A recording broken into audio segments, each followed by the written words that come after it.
Assalamualaikum warahmatullahi wabarakatuh. Bertemu lagi dengan saya. Kali ini kita akan membahas tentang materi yang tidak kalah menarik dari pertemuan sebelumnya. Materi kita hari ini adalah tentang kecerdasan manusia. Kecerdasan diambil dari akar kata cerdas yang berarti tajam.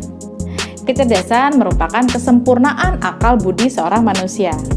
Menurut Profesor Howard Gardner, seorang psikolog dari Universitas Harvard, bahwa setiap orang sebenarnya memiliki kecerdasan yang berbeda-beda. Gardner mendefinisikan kecerdasan sebagai kemampuan untuk memecahkan sebuah masalah atau menciptakan masalah baru untuk dipecahkan. Selain itu, Gardner juga menyebutkan bahwa kecerdasan adalah kemampuan seseorang untuk menciptakan sesuatu atau menawarkan suatu pelayanan yang berharga dalam suatu kebudayaan masyarakat. Tokoh pendidikan sekaligus psikolog yang mencetus adanya teori multiple intelligency atau kecerdasan majemuk, yakni Howard Gardner, berpendapat bahwa ada 9 tipe kecerdasan manusia yang sangat mungkin untuk dikuasai bila diasah dengan baik.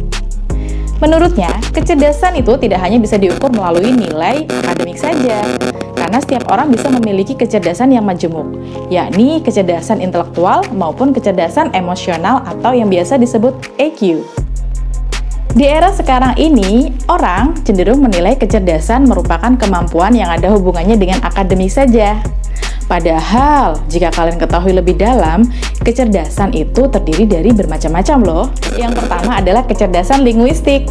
Kecerdasan linguistik merupakan kecerdasan atau kemampuan seseorang menggunakan kata-kata dengan efektif dan menguasai bahasa, baik secara lisan maupun tulisan.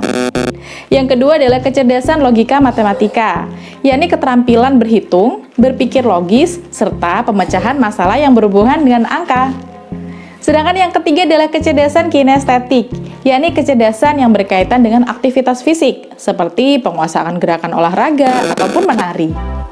Yang berikutnya adalah kecerdasan spasial, yakni kemampuan menerjemahkan pikiran atau imajinasi dalam bentuk visual, serta mempunyai daya imajinasi yang tepat. Sedangkan yang kelima adalah kecerdasan musikal.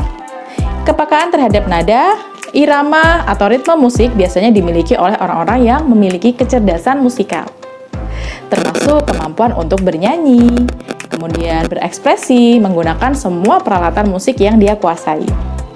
Yang keenam adalah kecerdasan eksistensial, yakni kecerdasan atau keingetahuan tinggi dari seorang manusia tentang makna kehidupan, kematian, dan realitas kehidupan.